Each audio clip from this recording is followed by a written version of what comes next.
Jay, thank you. Wow, we take it 75 miles west to Winston-Salem. We close down another ACC Saturday after that thriller. We've got Clemson and Wake Forest here at the Joel. Second meeting between these teams in a 12-day span.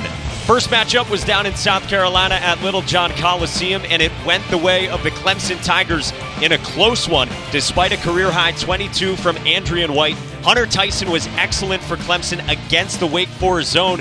Matt Doherty, Mike Monaco here with you. And Matt, I'll ask you this. What are the adjustments like when you meet a second time so quickly after the first matchup? Well, I think the advantage goes to the loser because you're the one more likely to make the adjustment because you lost. If you won the game, you're less likely to make major adjustments. What I look for is Wake Forest to play more zone because they don't like to match up with Sims out on the perimeter. They don't want Sarr chasing him around the perimeter. They're worried about the pick and pops. So out of the zone, the thing I'm looking for, the cat and mouse game, the game within the game, when Sims or Mack step out of the foul line to the top of the key against the zone, how do they match up?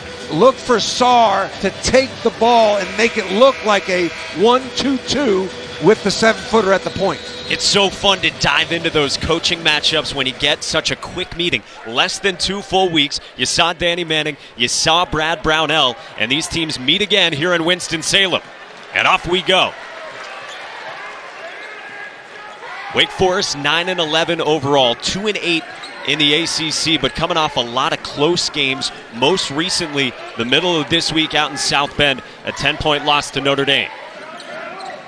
There's Olivier Sarr you mentioned.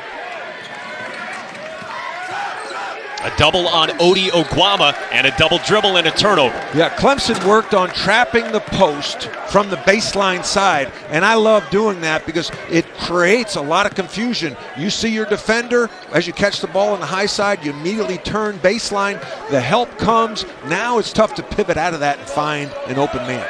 They forced the turnover. You check out the Clemson starters. Clyde Trapp was the hero with the game-winning bucket in the win Tuesday against Syracuse. They would love to get Amir Sims, the junior big man, going as well. Starters for Wake looks very similar to how it's been with this bigger lineup for Danny Manning. One thing to keep an eye on, not in the starting lineup, but Shondi Brown is available and will play limited minutes off the bench for Wake Forest after being out with the lower leg injury. Another miss from deep, and Sims rips down the rebound. Injuries have decimated both squads. Major losses, over 50 games missed with each team due to injuries. 50 player games missed total with each team. Coaches don't want to do it, but at some point you feel a little sorry for yourself when it's that many games, right? Well, you got to have the theory, the mindset of next man up, and I think it's impacted Wake Forest a little more than Clemson because Clemson's almost back to full strength. Bear's still out. He was a projected starter, but Danny Manning lost 2 really good post players in OKK and Ingram that would really help shore up the inside.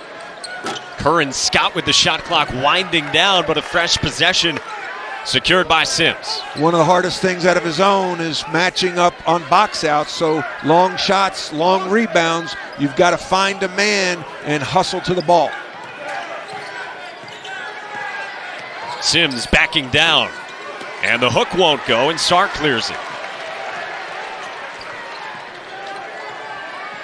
6 misses to start combined between these two. Brandon Childress draws a foul. Well, they get to the foul line. Wake Forest gets to the foul line, and they make foul shots. And when I talked to Brad Brownell, I said, what are you worried about? He says, we got to get back in defense, and we can't foul. We've got to keep them off the foul line.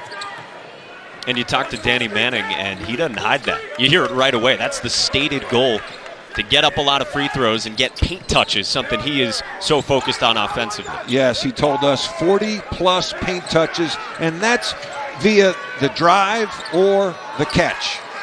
That's close to the paint, and that's Sarr missing the jumper with the shot clock winding down.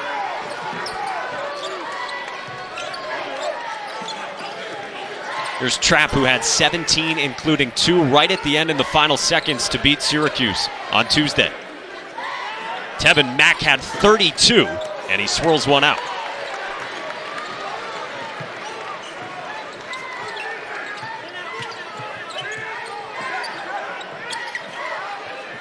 Corey Johnson's trying to get going offensively. Can't connect with Sarr, and it's the second Wake Forest turnover. Well, Johnson needs to dribble down below the foul line extended to get a better angle in feeding the post. That pass, if it was caught by Sarr, would have taken him off the primary real estate. You work hard to get the real estate. Now you're going to lead him towards the short corner. That's bad offense. So it's on the guard to make sure he's still maintaining the best spot. 100%. Sims left it short, and still a chilly start offensively for both these teams. Oguama running the floor and finishing with the left hand. That's the transition defense Brad Brownell talked about today at shoot-around. That drives the coach crazy. That's the point guard's responsibility, is to get back and help the bigs in transition.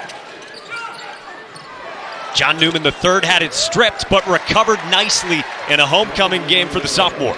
Well, there's sweet spots against the zone, and this is short corners and where the ACC logo is.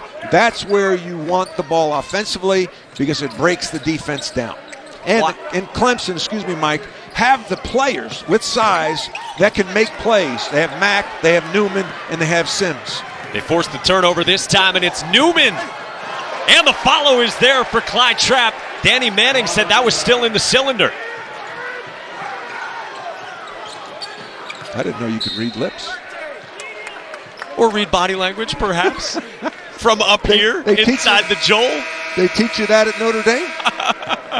Well, there's a familiar face in the ACC, Randolph Childress. We'll look at that crossover when we come back.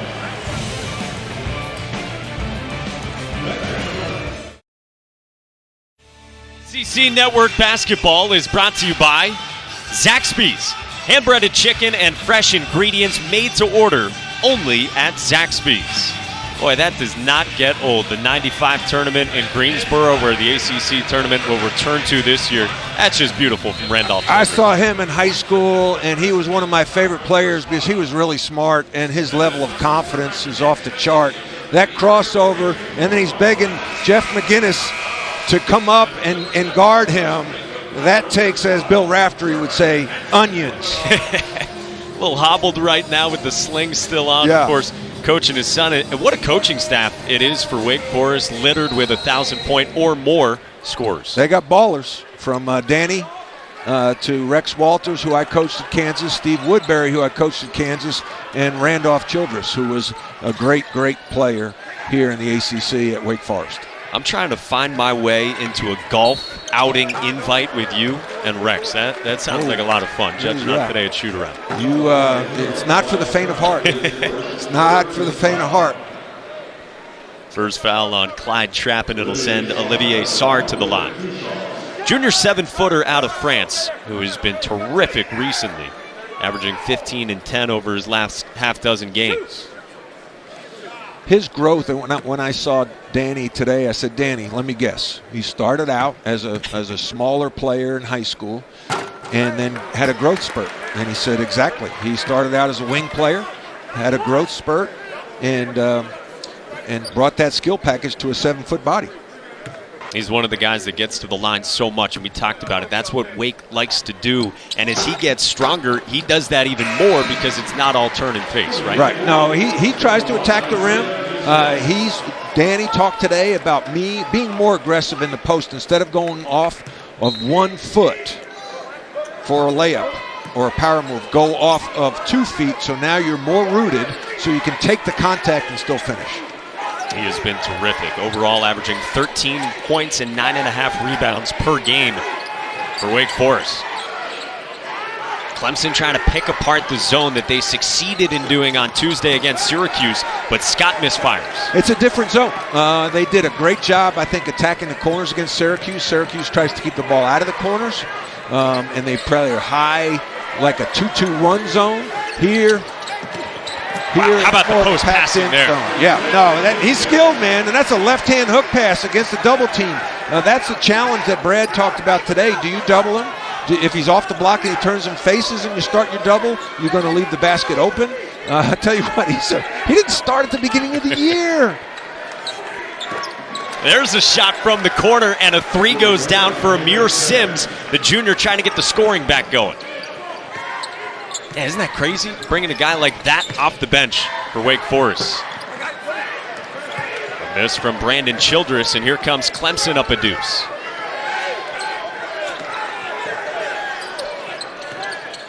Scott off the shot fake. Ooh. Newman nearly walked with it.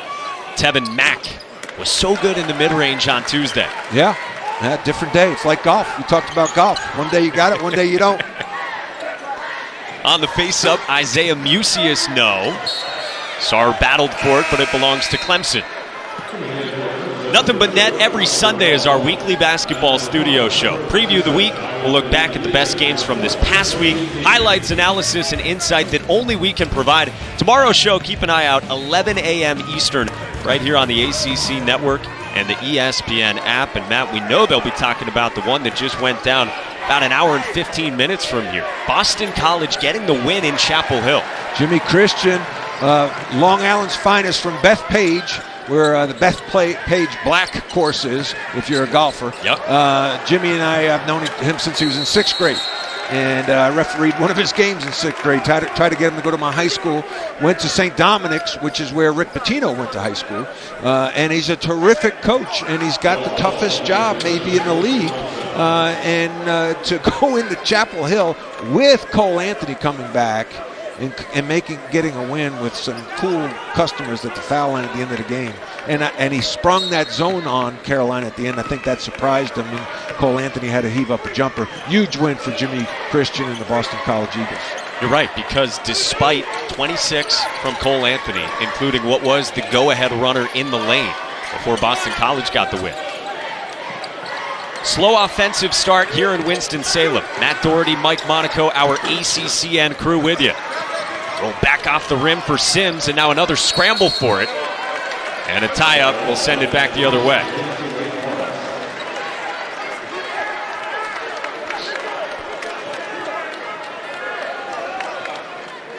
So not a whole lot of offense yet. And again, these teams meeting each other for the second time in a 2-week span.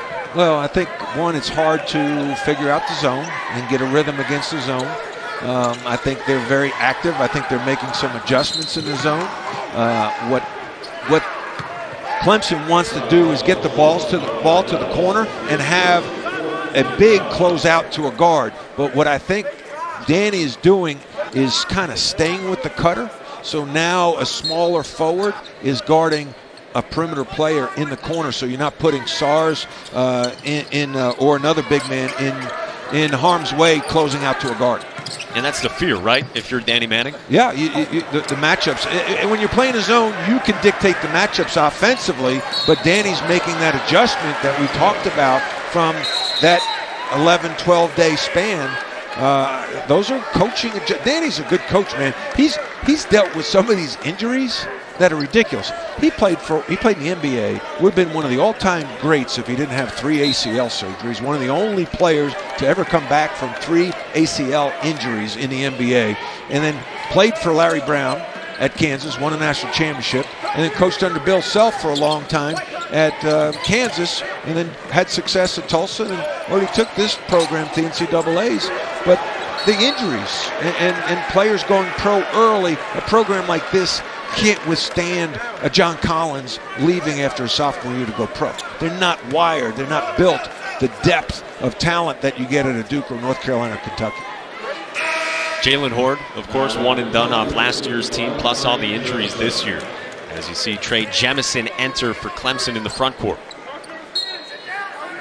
7 combined turnovers so far, and 5 of those belong to Wake Forest. 10 on the shot clock. Childress rises. Wide left, and the rebound to Jemison. Jemison can rebound, shot blocker, excellent screener. There you go. And he's also a really good pick and roll defender. Looks the part too, huh? Yeah, he does. Dabo Sweeney's going to try to recruit him as a defensive end next year. See the closeout? That's what I'm talking about right there. They're getting the guards in the corners and trying to get the forwards in the posts, like Musius right there. Close out. Almost beat, Curran Scott almost beat him on the closeout, but he stepped out of bounds. There is a sight for sore eyes. Shondi Brown is back. after missing 7 straight and 8 total with the lower leg injury on the left leg, and this is what they've been missing. Well, here's a guy who was the ACC Player of the Week December 16th after their Xavier win. He's talented. He's versatile. He could do a lot of things, and he looks like another tight end. And he is on a pitch count tonight, according to Danny Manning and what he told us at shoot-around today. We just need to add a hockey reference, and that'll be a hockey assist. We get all our sports. Then we get all the major 4 sports. Sarno, and the rebound to Alamir Dawes. Put you in the penalty box coming up. Oh, there you go. I see what you did there, Mike. Look at the slide there. Look at Sarr's slide. That's an excellent slide on Curran Scott. That's talent. It was Sarr sticking with the guard in Scott. Jemison in close. No. And the lid's still on the bucket on both sides about 9 minutes in. But look who was over there to help. Sarr went from the corner to the help side, walled up Jemison, who missed the jump hook. And welcome back Shondi Brown, his first point since January 4th. I like the game within the game. I mean, you want points, but the adjustments, the chess match, 2 really good coaches. No one's been hotter than Brad Brownell, beating Carolina, Duke, and Syracuse in the same month. Yeah, you had to shake his hand to tell him what a great win that is in Chapel Hill, a place you know well. Well, I told him the most nervous I ever was as a coach at North Carolina wasn't Duke at Duke. It was Clemson at home. Who would have thunk it? Well, that's part of the ups of the Clemson season. Coming off a great January, we'll tell you about their ups and downs throughout the year.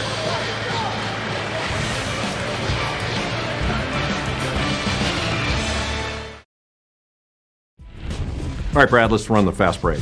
If you had to have a job outside of sports, what would you want to do? Teaching. Favorite getaway spot?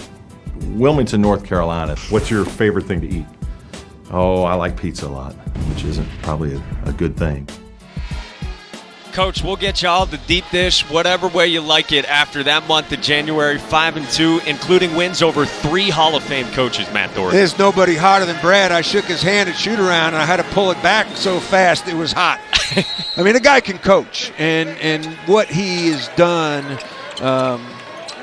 in face of all those injuries is really remarkable to keep that team together, and you got to give him and his staff a lot of credit because he adjusts. That's the thing that I like about him. He can go 3 out, 2 in, and now he's got a team, and he's going 5 out, no in, 5 with Sims really as the point guard at times. What he's got now with Trapp at the point is stabilization, confidence, a leader, and now everyone else can fall into their roles. The guy who was so key for them in that win over Syracuse to close out the month. Olivier Sarno, and these teams are combined 6 of 27 from the floor in the first quarter. I really think you need to get Sarr something close, maybe to the foul line, to have him see the ball go through the hoop. He 0 for 4 and needs to get to the foul line more. Off the fake, Hunter Tyson had it roll off. Clemson coming up on 5.5 minutes without points. Brown, no. Tyson, the board. Where do you go for offense if you're Clemson?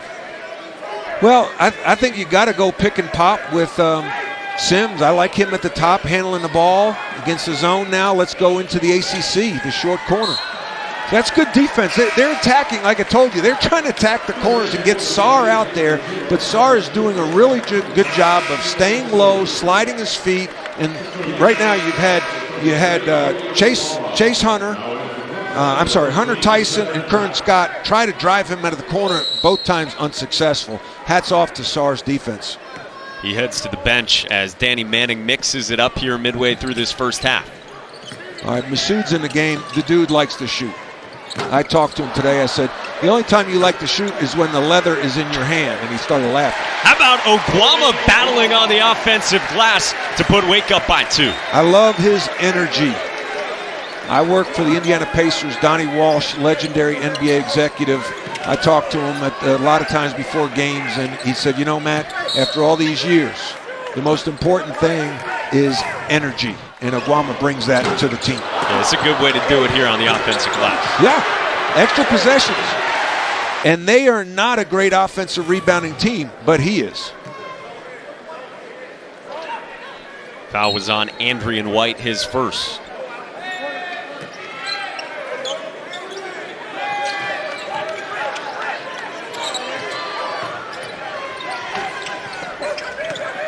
Sims right around that ACC logo, plus the foul, and a chance at three. I talked to Coach Brunell. He wants Sims to be more aggressive in the lane. When I scouted them for the Jacksonville game that I did early in December, he didn't get low, he didn't attack. Here he's low. The low man wins. He had a good wide base. He's often upright with his feet narrow. That time he got low, spun, and finished. That's the way to do it. And you got to be decisive against the zone, No, right? well, you got to catch and look at first and then go. Don't premeditate your move. Clemson back up by one. Guam is a little raw in the post. Shows it with the left-hand miss. Yeah, a little raw. I don't know if he's a guy you throw it to in the block. What I would do with a guy like that, I call it post opposite. Go to the opposite side so now you have a driving lane and he could get to the dunker spot for a dump-off pass. Tevin Mack, too strong. Oguama the rebound. Childress still scoreless for Wake, and he draws a foul on Clyde Trapp, and that's his second on the Clemson point guard. Defensive battle so far in Winston-Salem.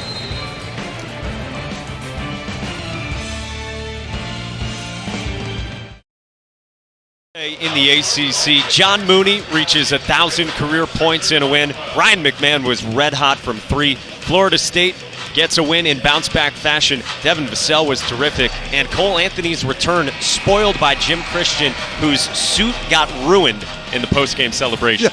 Yeah, there's been a few too many celebrations in the Dean Smith Center this year. What do you make of Carolina?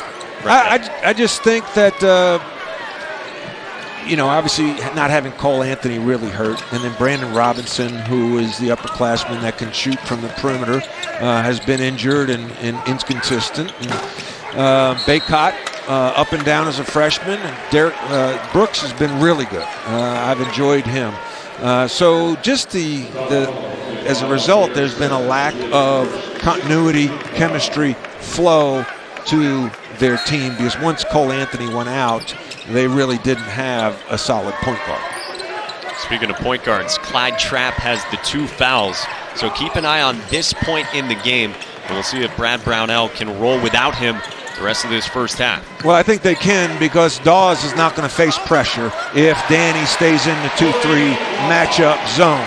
So that makes it easy. Matter of fact, it might help Clemson because Dawes is a better outside shooter than Trapp. Well, Wake's doing it on the interior. 6.6 rebounds for Odi Oguama. There was Dawes from 3, but he drew back iron.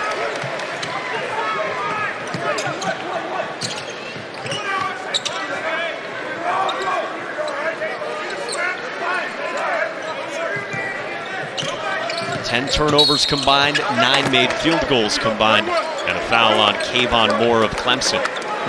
We'll have our next women's basketball doubleheader for you Thursday with 2 great matchups. It starts at 6 Eastern, the Tobacco Road rivalry game, North Carolina and Duke from Cameron. Then number 5 Louisville and number 14 Florida State at the Yum Center. Both games right here on ACCN and the ESPN app. That's the 4th foul drawn by Brandon Childress. He is low to the ground, well built, and aggressive. So when that time he faked the handoff, they do a lot of handoffs. He faked the handoff, turned the corner, and he goes into the defender. I used to teach our players, attack the hip, all right, of a big on the switch and draw the foul. That's something that John Stockton did so well when he's with the Utah Jazz, playing pick and roll with Karl Malone. Childress was able to get 1 out of 2 after getting to the line. Nice dump off by Newman to find Sims. Talk about task switching as an NBA scout. Do you have the ability to change the direction, spin, find new space? Johnny Newman did that to perfection there with the drop-off pass at the end. Very athletic sophomore from Greensboro, back here playing in college in his home area for the first time. I talked to Johnny's coach, Freddie Johnson, who's sitting courtside, who has well over 1,000 wins at Greensboro Day School, legend in the state of North Carolina. And there's his guy Newman with a chance at a three-point play. I hate to say it. Hello, Newman. Here he goes. Nice dime at the end. Good catch by Sims. Great catch. Gathered himself through contact. And it's hard to defend a lefty. I played against Chris Mullen. All right, when you play against a lefty, he was at St. John's, I was in North Carolina. Everything is just different. Your closeouts are different. In the post, you have to remind yourself, okay, he's going to go to his right shoulder because he's left-handed. It gives that player a huge advantage. You can see the wheels turning as you say it from up here. Yeah. Through the second foul, by the way, on Odi Oguama, who's been great in the first half but has to go to the bench. Shondi Brown on the drive with a tough two. Big boy basketball right there. That's a man. And just think, Danny has lost close games to Virginia in overtime, at Clemson, at Notre Dame. They had a lead at halftime at Notre Dame. Imagine having Brown for those games. The injuries are as really snake-bitten Wake Forest this year. Dawes just picked it from Brandon Childress. Sims tried to keep it alive, but a turnover by Clemson. Here's Brown driving to his left. Look at the shoulders. He takes the contact. Sim has to bounce back off and gives him room. That creates the room so he could get the shot off with his right hand. Normally, you would try to use your left hand, but he was so strong that people were bouncing off him, and Sims is no joke. Welcome back, Shondi Brown. Danny Manning told us yesterday he had the longest practice that he's had yet, and we saw him working out quite a bit at shoot-around today as well. They were going to check him after that, but knew they could probably get him out here tonight on a pitch count, so to speak. You like baseball, man. You're a Pawtucket guy, right? Baseball. I mean, oh, we should talk about the Astros. Good gosh. Whoa, no kidding. Found their next guy in Dusty Baker. Yeah, Dusty Baker, he's cool. Shot clock winding down. Here is Sarr with 4 to shoot off the window. I like how he went to the basket. Worst case, you get fouled. That's what he needed. He needed a close one to get going. Now look at the matchup. You got Dawes in the corner. Say, I would have swung that to Dawes and let him try to attack Sarr. That's where you got to see. Brad Brownell throws his hands up in the air. I'm sure he was thinking the same thing I was. They go to Sarr again, and Newman comes in to help out with Sims, and Newman gets tagged with the foul, his first. Here's the ball. That's a paint catch. That's what Danny was talking. Paint catch, good wide base. You see how he talked about a jump stop with 2 feet wide? Your feet should be wider than your shoulders so you can handle contact and not get off balance and still finish. He's a smart player. Danny talks about how he's like a perfect kid. Never late for shoot-around. Never late for curfew. Shows up on time for his therapy. Smart kid. Study hall, the whole nine, almost too perfect. Andrian White returns. Back to Olivier Sarr. What do you think about his prospects for the next league? Oh, he's a pro. I mean, now it determined how tough, physically tough can he go. Is it mental or is it just physical? If it's just physical, he could be a lottery pick down the road. If it's something mental, that will show. But that last play, where he gathered himself, took the contact, that showed me some mental toughness. He's trying to get going with his Demon Deacons, who lead by 2 here at home.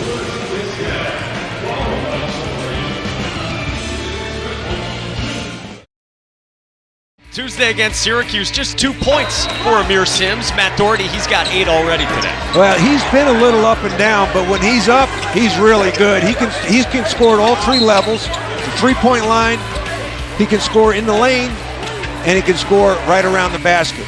Very talented player. He's on the NBA radar for sure. He's the top scorer so far in a first half that hasn't had a whole lot of offense, but we have gone back and forth here in Winston-Salem. 28% combined shooting from the floor. And you see just 1 of 15 from 3. That was a Sims 3. Yep. There's the zone where Sims pops out, Sarr stays with him. They're in a zone. And now has him in the corner. I take that back. I think they're in a man. See, that's part of the confusion with the defense when you have a matchup zone and you can come out looking like a zone and then go into a man. I think that was a man-to-man defense. And it led to a tough 2 for Alamir Dawes, again playing more minutes here in the first half with Clyde Trapp dealing with a couple of fouls. A double on Sarr, too strong. Great help from Mack on the weak side, but I like the paint catch. There's that three-point shooting you mentioned from Dawes, but he misfires, and Torrey Johnson takes it up for Wake. Wake was lucky he missed because Sars was late getting back to the corner. Childress for 3, the senior. Well, it's time for Childress and Sars to get going because those two have really not produced up to par so far. So I look for them to have a big, big second half. Deflection by Andrian White. It's the first made bucket for Brandon Childress. Yeah, he's got range. That's daddy range right there. That is daddy range. I mean, highest scoring duo in the ACC between a father-son combo. Yeah.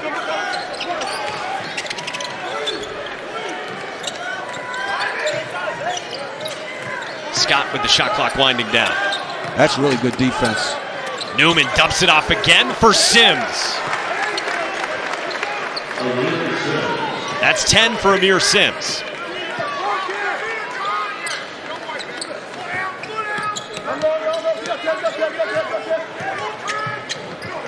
And Scott forces the turnover from Johnson.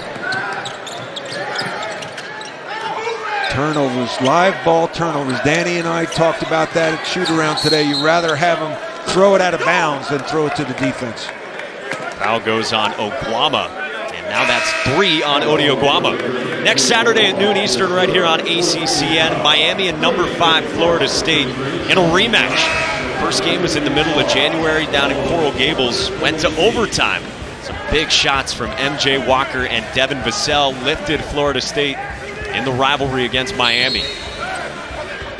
So 3 fouls on Odi Oguama here with 2 to go in the first half as we check out that first matchup between those teams. Devin Vassell is growing into a star and quickly for Florida State. Macno. Well, one thing you know you're going to get against Florida State is really good defense. Leonard likes long, aggressive athletes, and they are committed defenders. Shondi Brown with a half dozen. My guess, all right, Danny wasn't afraid to play Oguama with 2 fouls because he had Brown to come off the bench. That's depth. And Danny Manning's got the 3-point lead late in the first half.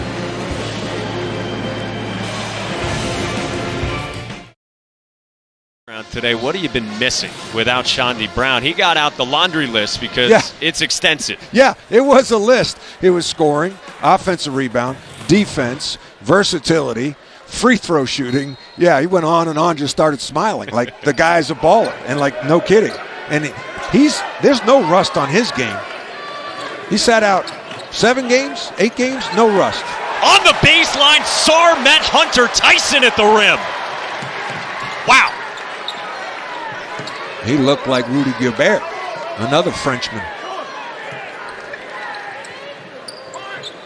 Look at the post. Sarr and Sims tangling.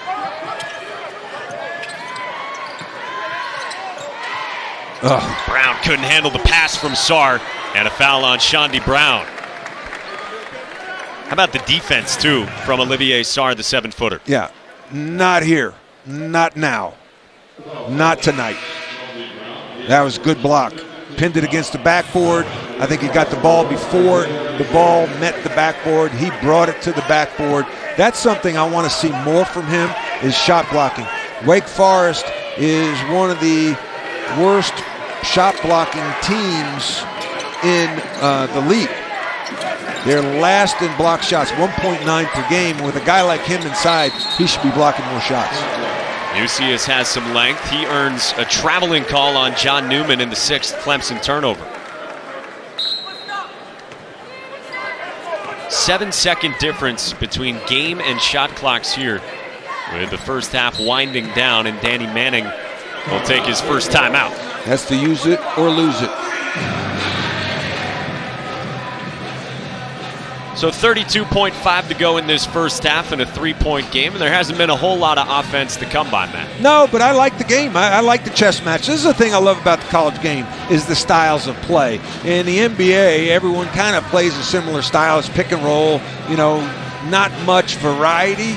But when you look at our league, the ACC, you have Tony Bennett at UVA, pack line defense, and they really grind it down offensively. Then you look at a Carolina that likes to run and play man-to-man pressure defense. And then you have everything in between.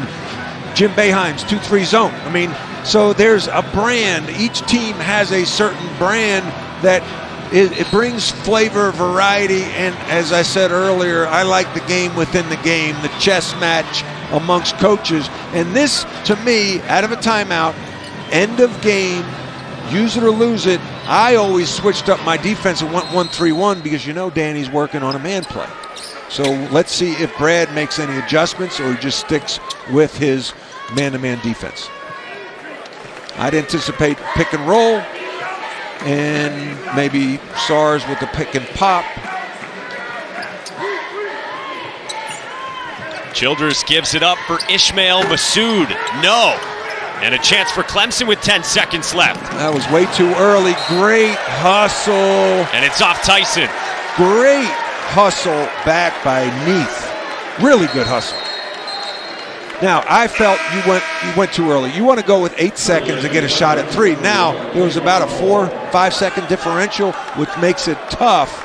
So you almost want to go with 1 second shot on the shot clock so you don't give Clemson that opportunity to get a bucket. We end up with 3 possessions down the stretch. Childress gives it up. White. No! Rims out at the horn to close out the first half. Shandy Brown is back for Wake Forest. He's got a half dozen, and the Demon Deacons have the 3-point lead.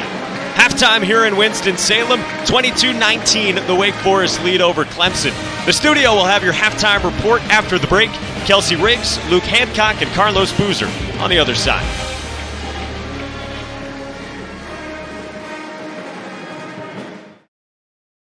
Winston-Salem 3-point game after we had a 1-point game in Chapel Hill right here on ACCN to start this doubleheader earlier. Matt Doherty, Mike Monaco with you. Amir Sims leading the way for Clemson. Well, he's doing what he does. He can shoot from the outside. He's getting ball around the basket, but he needs some help desperately. Both teams combined 2 of 20 from the 3-point line, and you can't give all that credit to the defense. But the good thing for Wake Forest and what's helped them be in position here, taking the lead, is Shandy Brown. He's really, he's not missed a beat. That kid is athletic. He's strong. He can create space. He makes mid-range jumpers. He's really given them a big lift because Sarr and Childress have not done it. You see, for Clemson, 19 points, tied for the fewest that they've had in any half this season. For Wake Forest, holding a team to 19 in the first half, that's the best defensive effort in 4 years for the Demon Deacons on the defensive end. Well, 2 things. Trapp got in foul trouble, so he only had 2 points. He only played almost 9 minutes. The thing that's the enigma here is Tevin Mack. 0 for 4.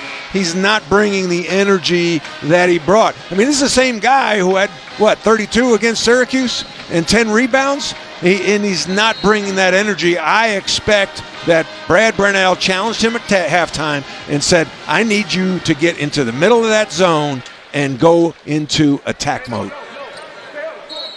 Second meeting between these teams in a span of 12 days. First time was a 71-68 Clemson win down at Little John in South Carolina. And now Clemson tries to get the offense in gear, looking to solve the Wake Forest zone, but a turnover right away. Right. It was a little late on the pass, and that's, as I stated, they try to get Mac the ball in the paint.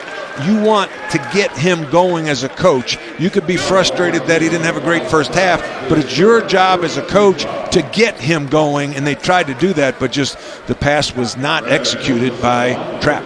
And then at the other end, Trapp picks up his third. 16 seconds into the second half. He picked up his second in the first half at 7:38 and then sat the rest of the way. Well, what's going through my mind as a former coach is they probably had a lot of feel-good after that Syracuse win. They've had a good month of January, and you get the pats on the back, and, hey, you guys are doing it, congratulations. You come in here, you already beat Wake, and it's hard as a coach to convince your players that the reason you beat them is because you work hard and did the little things. They're not doing the little things right now. Against the team that started the day last in the ACC at 2-8. Turnaround not there for Curran Scott. And a foul on the floor on the rebounding action goes on Isaiah Musius. So how do you combat it? You've already had your halftime opportunity to maybe light into a team a little bit. You know, the kid who had the great game against them last time was Hunter Tyson. I put Hunter Tyson in. Let that kid shoot. He had 21 the last time they played. And scoreless tonight. Newman right near that ACC logo against the zone. But you see how Sarr came up and guarded that? They really matched up. So what you want to do in a zone is have people run their zone offense. So they stand around, and then you match up defensively, so it's like a switching man-to-man, so they don't know offensively if we should run our zone or man sets, so they get stagnant and a shot clock violation. I think one of the best things to do against a matchup zone is run your man sets and play it like it's a switching man-to-man. Not always what you think of against a zone right away. Largest lead for either team in this one is Wake by 5. Sarr! Oh! They wave it off, foul on the floor on Mr. Newman and no bucket. Mr. Earl Walton. Oh, let's see that replay. You're thinking with Danny Manning. Danny knows, hey, I was in the NBA. That's definitely an N1. Here's the roll. Great catch. Yeah. I think Earl's making the right call there. Yeah, you always side with the refs. Yeah. No, he fouled on the catch, on the floor. Good call, Earl. Brian Kersey, the head of officials for the ACC. I worked with him when I was at the Atlantic 10, and these guys do a fabulous job, the officials, and Brian Kersey heading up that crew. Earl Walton is with Jerry Heater and Mark Schnurr tonight here in Winston-Salem. Childress gets it off the miss and the kick out. There's a three for the Demon Deacons from long range as Andrian White gets involved. And that play was made by Childress. I love the one-hand bounce pass with the left hand. That's not an easy thing to do. It led to just the third made three for either side. Trapp that's not a strength for Trapp. He's shooting 32% on the year from the three, but he's more of a driver, mid-range guy. Stays at this end. This is the pass you're talking about. Yeah, I love this. Watch. Because there's Trapp, right? So a lot of players want to throw a chest pass, and that's where Trapp's hands are. But if you throw the bounce pass, the only way he could stop that is to kick it. And to throw it off the dribble with your left hand, I used to call that a John Stockton pass. I would teach that. A lot of coaches don't like to teach one-handed passes, but you can get it there a lot quicker than gathering it with your left hand and throwing a bounce pass. Another three. This time it's Torrey Johnson. That's not something that he's normally doing there. Torrey is a 26% three-point shooter, so they're catching some heat. The lead is double figures for the Demon Deacons.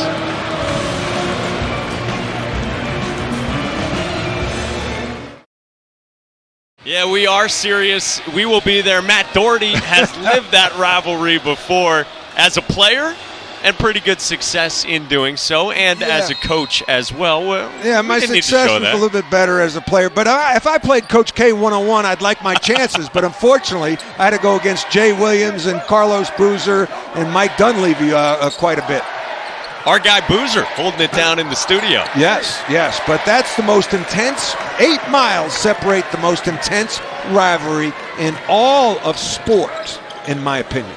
For those who have not lived it and who have not been able to go there and experience it themselves, as Sarge just missed it at the rim, what's it like? It's the best. I mean, it's why you go to those places. It's one of the reasons. You want to win a national championship and you want to play in that rivalry. And it's so intense. I mean, we got in the bus my first year as the coach. 17 minutes later, we're pulling into the parking lot at Cameron Indoor Stadium. We had pregame meal in Chapel Hill. It was so close. And you get in there, and it's a sweat box. And your goal is to shut up 8,000 screaming, annoying Duke fans. And when you do it, which we did my first year there, and walk off, and I told my players, we're not going to celebrate on the court. We're going to do it in the locker room. But then, they came back and beat us without Carlos Boozer. And Coach K really, with me, was a class act. Because my second year, we weren't very good.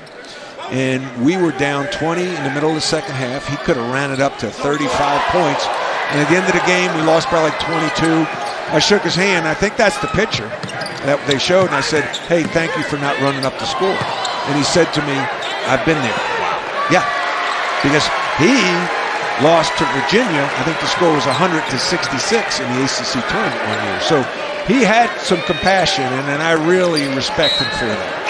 Well, not that many points here so far, but it is Wake Forest on a 13-0 run after the three-point play from Andrian White. If you go back to the end of the first half, and Wake Forest and Danny Manning, they're up by 14. Yeah, well, they're making shots. I mean, at the end of the day, you got to make shots. The ball's got to go in. Jeff Van Gundy would say, good coach, bad coach, good coach, bad coach. Ball goes in, good coach. Ball doesn't go in, bad coach. My question is, where's Kevin Mack? Where are Newman? They're not bringing the energy that they've brought in previous games. And nobody in this league is good enough to coast into a game. Offensive foul on Wake. Coming back the other way, they get Torrey Johnson for it. Torrey Johnson has to be under control. You come to a jump stop. I mean, the guy's waiting. You got to come to a 2-foot jump stop. You don't run through your pass like that. That's basketball 101. Amir Sims has taken a team-high 7 charges. Maybe that gets Clemson back into it with some momentum from the defensive end. Well, I talked to Brad earlier in the year, and they're not a great shot-blocking team like Wake Forest, as is Wake Forest. So they rotate to draw charges. They don't rotate to block shots. Case in point with Sims drawing that charge on the last play. Another 3 for Andrian White out of that same corner. He's up to 9.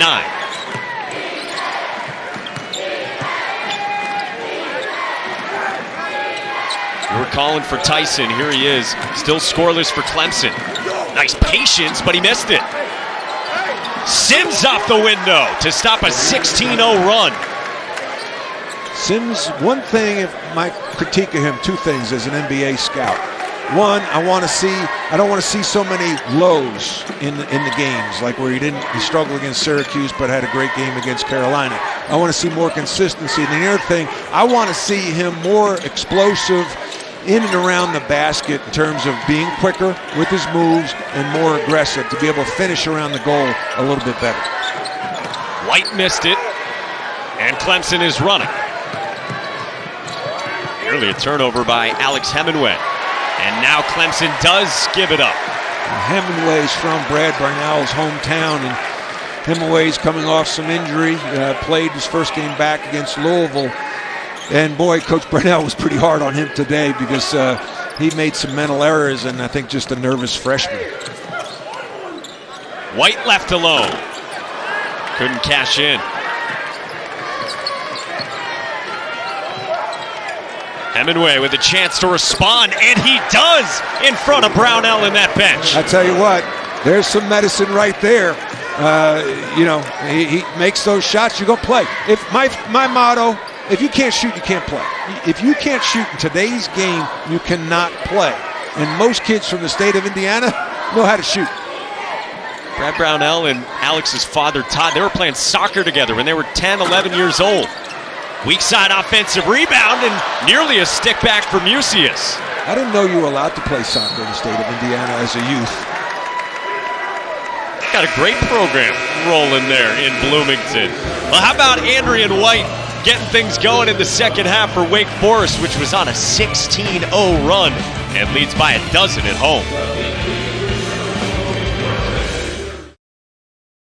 Wake Forest started this half on a 14-0 run, the best run they've had at any point this season. The lead right now is a dozen, and you were saying, where has Tevin Mack been for Clemson? Well, I believe Krispy Kreme is headquartered in Winston-Salem because he's got a donut. It's really. I was wondering where you're. Yeah, I know. I was good. I'm trying to get taking me on a roller coaster. Yeah. I don't know if the light's on, but maybe the hot light is off for him. Definitely, he's just not bringing the energy to the floor, and it's so frustrating as a coach because this dude had 32-10 against Syracuse in one of the biggest wins of the season for Clemson, and they've had big wins, and then he's got a goose egg here in Winston-Salem. Wow, Newman nearly brought the roof down. He took a hard fall and is still down in pain. Oh, he went for one of his highlight jams that he has had throughout this season. Sims did follow it up with two. Well, obviously, we hope he's okay. We were talking the scoring of the starters. Sims had 12 points in half, and the other four starters all combined for 7 points total, and 5 of those came from Newman. He starts to rise to his feet. Again, a Greensboro native, won 3 state titles here in the state of North Carolina about a half hour from here, and took this hard fall. He just got hung. I mean, that's what you say, getting hung on the rim. He got hung, tried to dunk it. I didn't see any contact. And you're putting yourself, in a vulnerable position when you do that. Not that I have much experience for a guy who had 3 dunks in his college career. Well, I certainly wouldn't know either. We got about a 9-inch differential between the two of us, but John Newman going off to the locker room. Not what Brad Brownell wants to see in a season littered with injuries. No. 7-0 run for Clemson to follow up that 16-0 burst for Wake. Childress, no. That's not a great shot. That's where you shot fake and attack. You don't settle for a contested jump shot. Tyson is in over Mack trying to solve this zone. Rather, Mack on the wing connects from long range. Ruh-roh. They'll call it a 2, and Tevin Mack maybe starting to get going for Clemson. Well, that is a play that concerns the Danny Manning if he gets hot. For sure, a 2 it looked like for Tevin Mack, finally getting in the score column after missing his first 6. Hey, next Thursday, 2 great matchups on the women's basketball side, a doubleheader for you. 6 Eastern, Tobacco Road, North Carolina, and Duke from Cameron. Then a top 15 showdown, number 5 Louisville and number 14 Florida State in Louisville. Both games right here on ACCN and the ESPN app. My son goes to school at Bellarmine University, and Mike, I think the proper way to pronounce it is Louisville. Louisville. I defer to your son on that. Okay. Great lacrosse star. Yeah. Lacrosse season got underway today. They had a tough loss at Utah today. We had a couple of games right here on ACCN, including a thriller and an upset. Duke went down against Air Force after Carolina got a blowout win to start things. That sounds like a good day.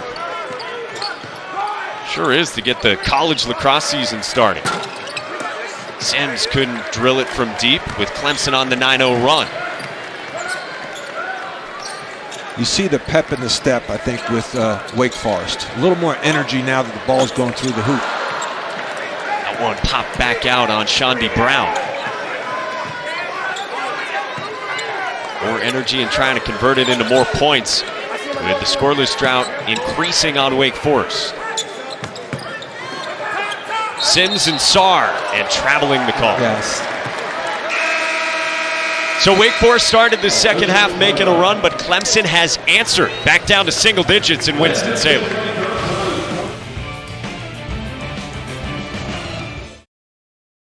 Eastern right here on ACCN, a rematch between Miami and number 5 Florida State. You can also watch it on the ESPN app. Told you the first time they met, it was a thriller. Devin Vassell hit some big shots in that game, and Vassell today, 7 of 7 from three-point range, and terrific, nearly had 30 against Virginia Tech. Wow. Florida State's defense, I believe in that last game, forced 24 turnovers, and that's when Like was in the lineup, who's that quick little guard. It's tough to take the ball from him.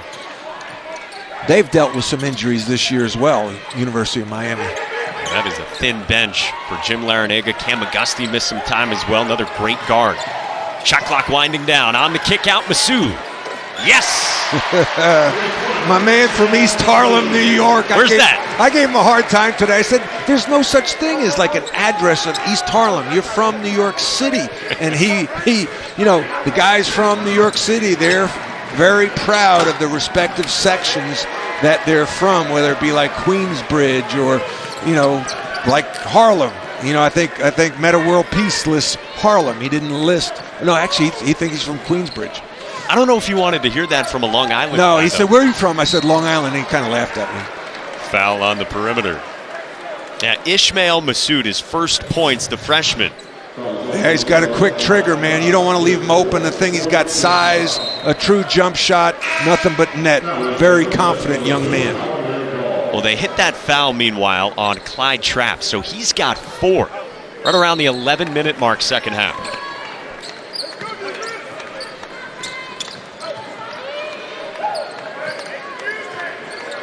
So Trapp to the bench with Clemson down 11 on the road.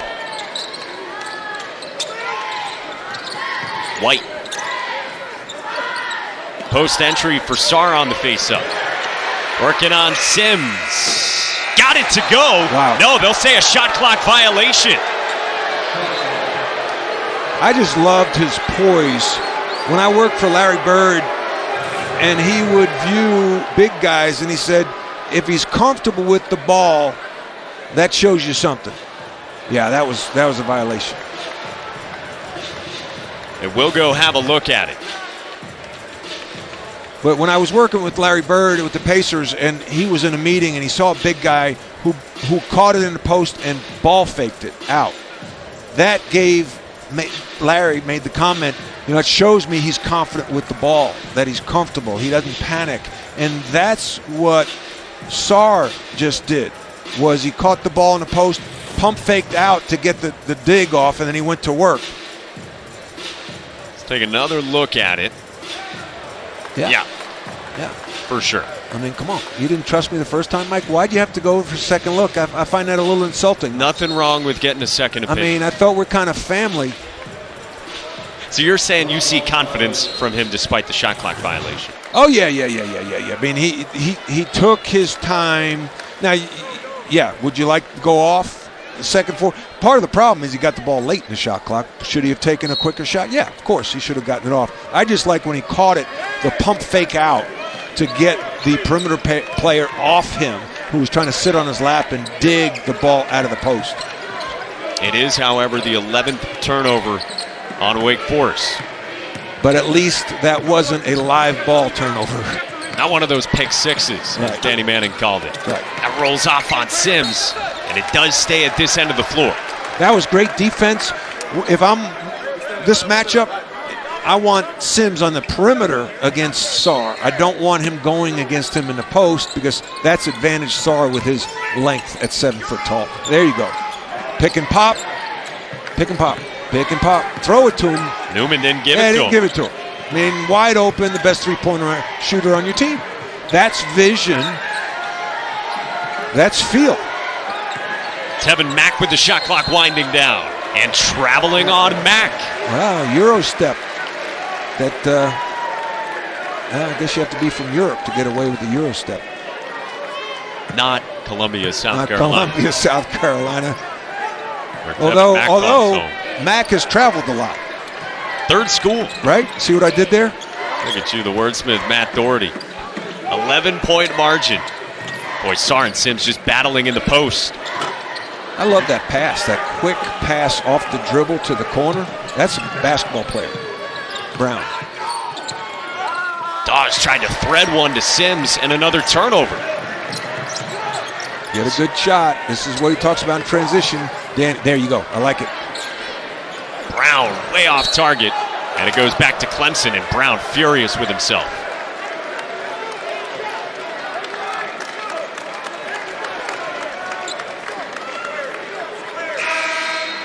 You can't fault good execution. It's the process. You want to process, execute good offense, and the ball goes in, it doesn't go in.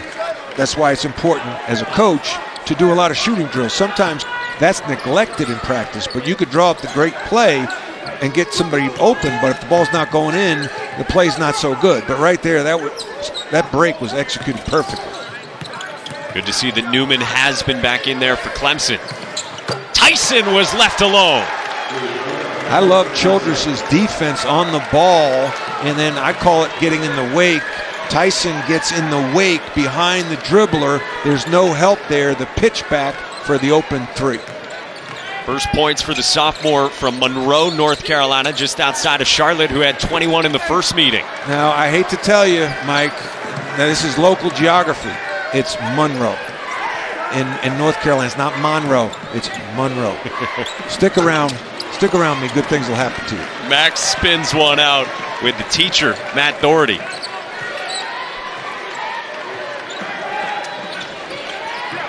Eight-point margin. And the foul comes before the Childress shot. You've been waiting for Hunter Tyson to get going for Clemson. Yeah, well, he had 21 in their last game.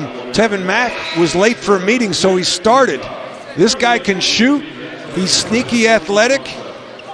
That spark right there can get Clemson going. They still got plenty of time.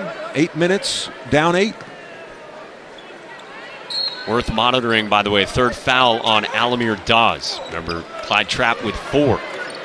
Nice baseline out of bounds drawn up. Yeah, that'll drive you crazy because those plays you go over a scouting report. That's why I always went zone out of bounds underneath, because by the time you go over your out of bounds under defense in a scouting report, the players are sleeping.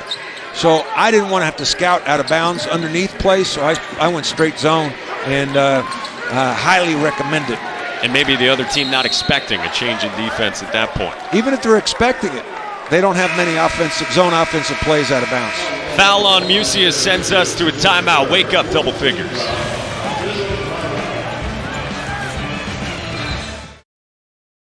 Just one 3-point make for Wake Forest in the first half. They've got 5 since halftime.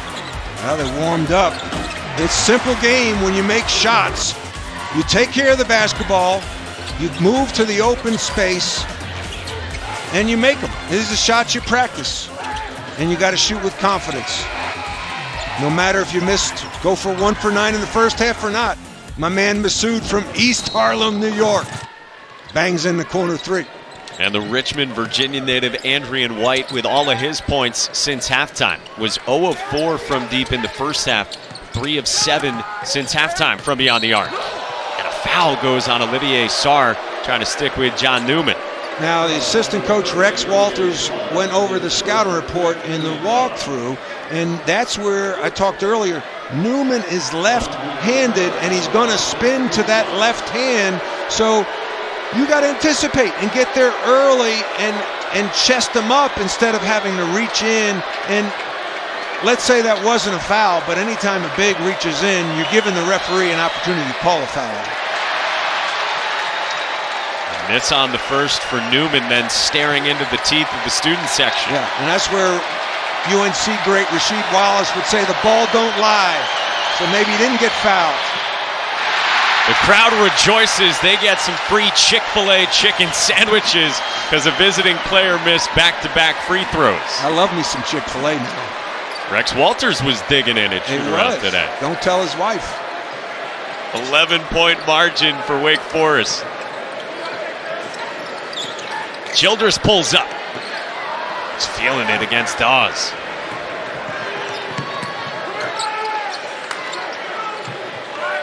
Devin Mack was calling for it. He got matched up on the block. Dawes should have been able to deliver that ball. Because Mack's being guarded by White. White's not as big. I think the advantage would go to Mack. Newman spun back to the right, hit the jumper. Yeah, I don't think this is the first time Newman's been in this gym, having grown up in Greensboro, North Carolina. And now some pressure extended by Clemson, down 9. This press got them back in their come-from-behind win in Chapel Hill, breaking the 59-game losing streak. They were down 10 with 2 minutes to go, incorporated their full-court press. Mack made a big steal, and then Sims hit the 3 to put it in overtime. Now it's Sims getting his second foul, matched up in the post with Sarr. All right, look for the screen-to-screener play. Nope. Instead, right into Sarr. Flex. White got free. Got another. 4 triples for Andrian White. That's a shake your head by a coach. Like, come on, Newman. He's hit now. What's that? His 4th, did you say? 4 threes. You got to get up on him, man. Make him put the ball on the floor. Mack does just that, and the foul comes on the floor. I mean, you lose him, you get turned. See, that simple fake where I don't see players doing it. White faked like he was going to the basket. Newman turned his back to him, so he lost sight of him. So then White got open to the three-point line, and that's just lazy defense. KYP, know your personnel, right? Know your personnel, but standard defense, you don't want to turn your back to your man and lose sight. For me as a coach, I'd rather you lose sight of the ball for a second, not your man. And a 14th Clemson turnover.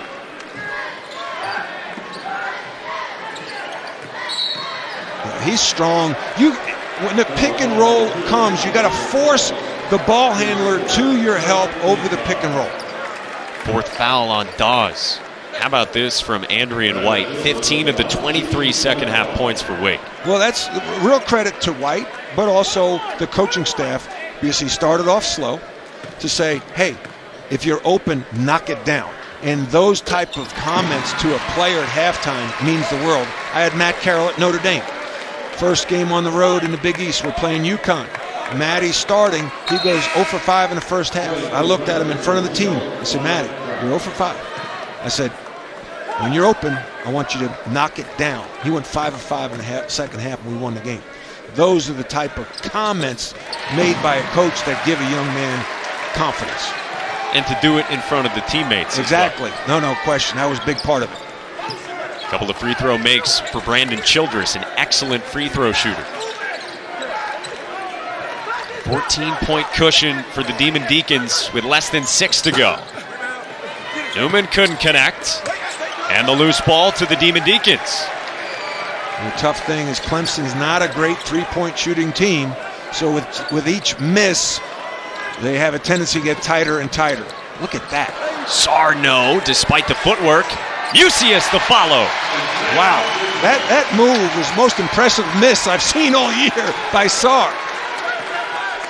With those long 7-foot limbs. See that play right there? That should have been a bounce pass by Trapp. I talked earlier, the similar pass was made by Childress to the corner, bounce pass by the defender. That time Trapp throws a two-hand chest pass right into the defender's hands. You've got to get that ball delivered. That's the second one. Second ball deflected. Now, those things, as most coaches, are graded by the coaching staff. And Wake Forest does that and gives players credit for that, not only in the games, but in practice. Stays with Clemson after the Mack miss. Hey, Wednesday's National Signing Day, and the Huddle will break down all the ACC recruits. A Signing Day special, 5:30 p.m. Eastern, right here on ACCN and the ESPN app. Trapp from the elbow. That's his shot, right inside the foul line. He's got great size. He's got good touch in there. I like it when he gets there, but he's got to have a better feel of being able to deliver the ball. You got to see and deliver. I talk about this all the time as a coach with guards. Can you see and deliver? Maybe you can see, but you can't deliver. Worse is you can't see, then you don't deliver. And that's feel. You can't. It's hard to teach feel. See there, right there, pick and roll. Newman needs to force him to the pick and roll. Don't let him reject the pick and roll. But Childress has been doing that all game and getting fouls. Well, it's a foul on Newman. He's going to check out, and Alex Hemingway's back in. Well, when I saw Brad today at shoot-around, I said, congratulations, man. No one's hotter than you. And he can't enjoy it. As a coach, you can't relax. You can't enjoy the win. Like I used to have like a 12 o'clock rule. You enjoyed it till 12 o'clock. You know, players and coaches. And then you had to move on to the next game. And then film starts? Yeah, because you know you're a broken ankle away from having a bad season. Tough shot for Trapp, turning away, left it short. Yeah, you can sense it right now. 4 minutes is when I go into a different mode as a coach when I have the lead. I don't want to get bad shots now. I'd rather get a shot clock violation with this lead with 4 minutes to go than to take bad shots. That's high percentage. Sarr from Childress.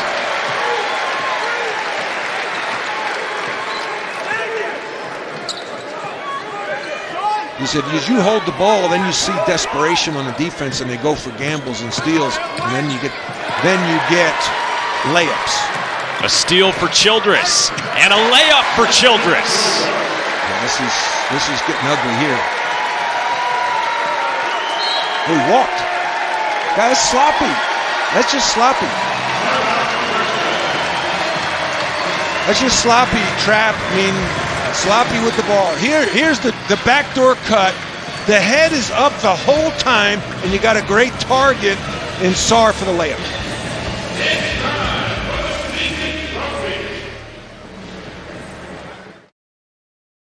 Andrian White went for 22 the first time these teams met. First half tonight, scoreless. Second half, 15.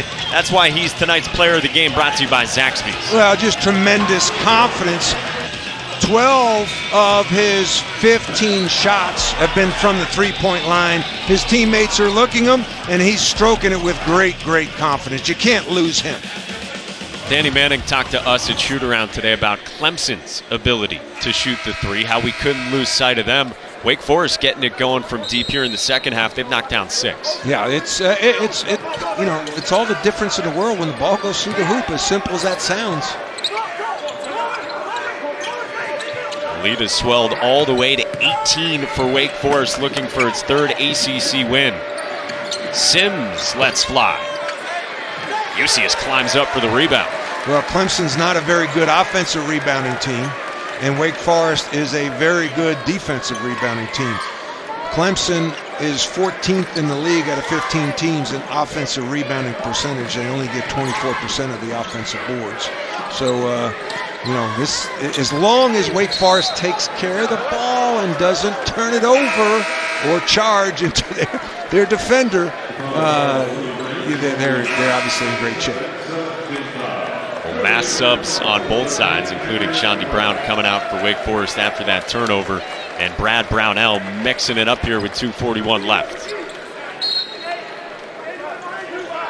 The Clemson team that came in at 5-5, fresh off the win at home over Syracuse by a point, snapped Syracuse's 5-game winning streak, and sitting below 40 points here on the road in Winston-Salem.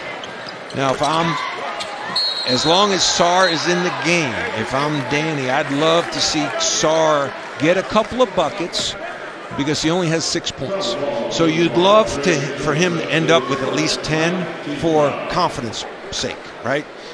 For him to feel good about this win. So as long as you're not rubbing in the Clemson team's face by keeping a starter in for an extended period of time when the game's out of hand. But that's what you would maybe try to do, is get him a couple of buckets to walk away with the double figures game, because the rest of his stat line is pretty good. He's got 12 rebounds, and he's got 2 assists. Had a huge block at the rim as well on Hunter Tyson. Guy who doesn't need any offense drawn up for him to get some more points, Andrian White. Good on both, and 17 for the 5th-year senior from Richmond, Virginia. And you know what has been impressive with Sarr? He only has 1 foul. Against Notre Dame and Clemson, in previous games he's had some silly fouls that put him to the bench. Nice dump off for Trey Jemison. Yeah, the message today to us about that from Danny Manning, you've got to manage your fouls when you're Olivier Sarr, and now you're an upperclassman. You're upperclassman, you starter. At the beginning of the year, he's coming off the bench. How about his growth as a player? Coming off the bench at the beginning of this year and having already won one player of the ACC Player of the Week in his pocket. So I'd give him the ball. For it, yeah.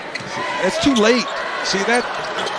See, White should have given him the ball out at the three-point line. He's a good shooter, Robbie. We've been talking about him the whole time. Stretch the defense so when he catches the ball in the post, when Sarr catches it, he doesn't have White's man sitting on his lap. Alamir Dawes has fouled out with less than 2 minutes to go.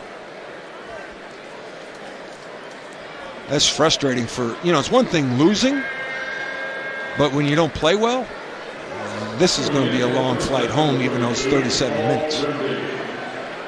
Who's counting? Brad Brownell and his team, they'll be at Virginia on Wednesday. Then next Sunday, they'll host Notre Dame right here on ACC Network.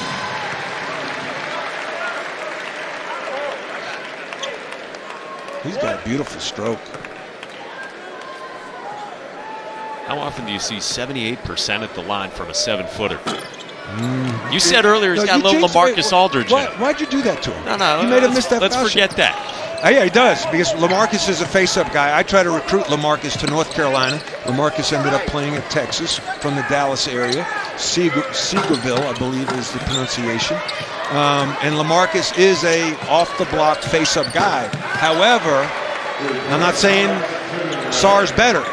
Sarr has more fluidity, more balance, more counter moves, more ability to drive it to the basket. LaMarcus is a little more upright, a higher center of gravity, can get banged off balance a little bit. Odi Oguama will come back in. Sarr exits, and Jacoby Neath enters as well as Danny Manning took the timeout for a couple subs.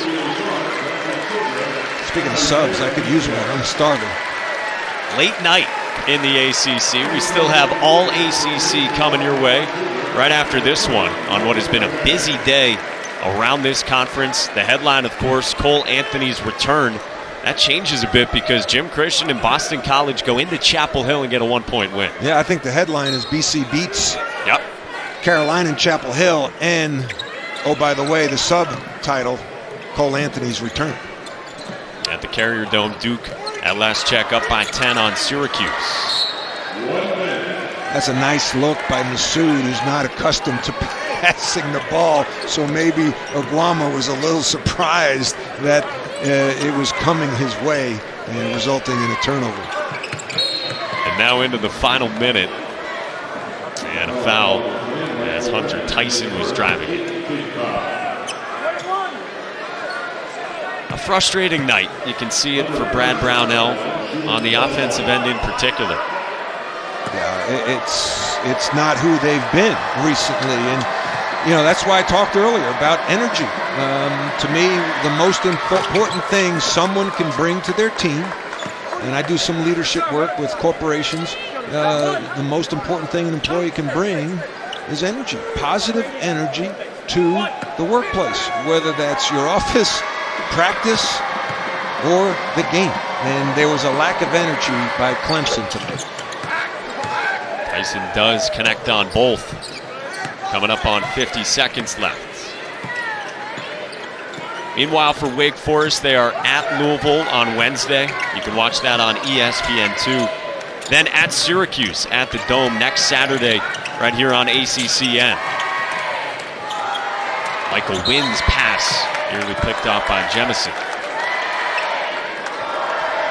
Well, Mike, I enjoyed working with you. I have a hard time saying this is work because we get to watch basketball all day, Amen. Have lunch, talk to coaches, and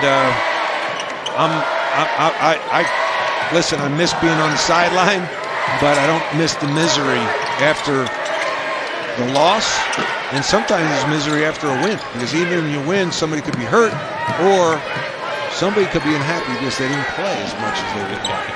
That does go on. Get down to your cell phone afterward. You might be hearing from some parents, some AAU coaches. Yeah. You got to set up boundaries, man, but that's hard to do. Final few seconds here in Winston-Salem. Kayvon Moore, no. And the follow is there at the end for Paul Grindy to close down a Wake Forest victory over Clemson. 56-44 the final score. Andrian White in the second half and Wake Forest defense the story in this one. For Matt Doherty, producer Aaron Owens, director Mike Round, Mike Monaco saying so long from Winston-Salem. Final score 56-44 Demon Deacons. Coming up next, it's all ACC from the studio. Kelsey Riggs, Luke Hancock, and Carlos Boozer coming up.